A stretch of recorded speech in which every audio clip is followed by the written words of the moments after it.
好，苹果12保质料 ，CPU 好像已经裂了，来，它这个好严重啊！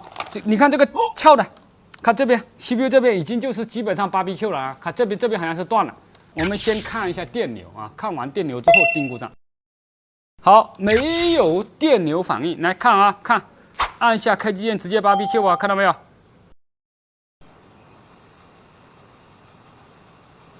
哎呦，这胶有点硬哦。不能在显微镜上面敲，这个是超级硬的胶哦。我先敲个硬盘，感觉一下吧，这个有点硬啊，有点硬。硬盘不要掉点了，掉点我们就放弃啊。硬盘这边是裂开的这个区域，哎，这个 CPU 有可能也 BBQ 了，没有问题。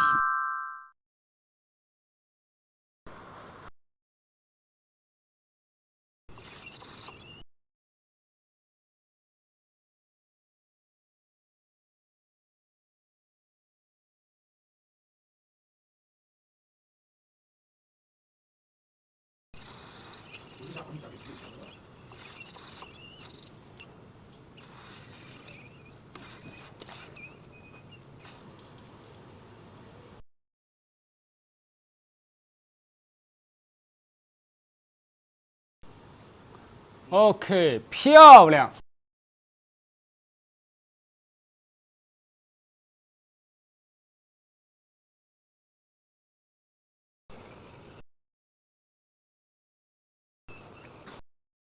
OK，CPU 准备好了啊，然后我们现在直接连续的准备硬盘。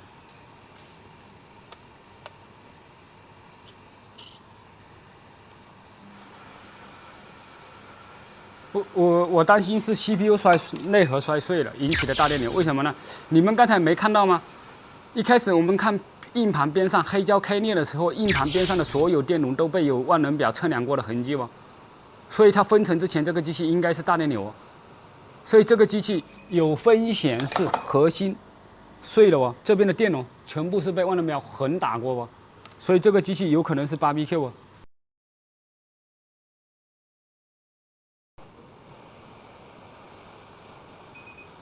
走，通电，按一下开机键，150，没有250啊，这一个没有250，我看一下。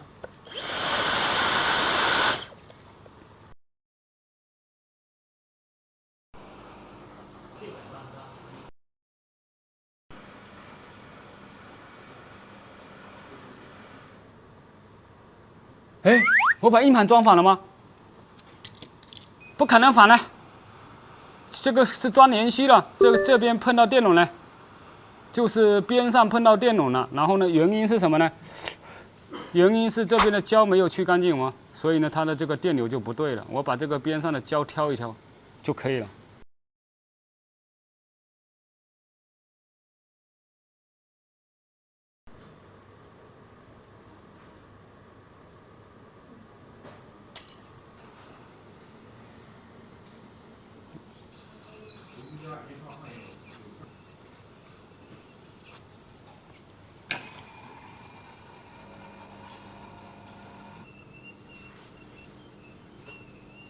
按一下开机键，起。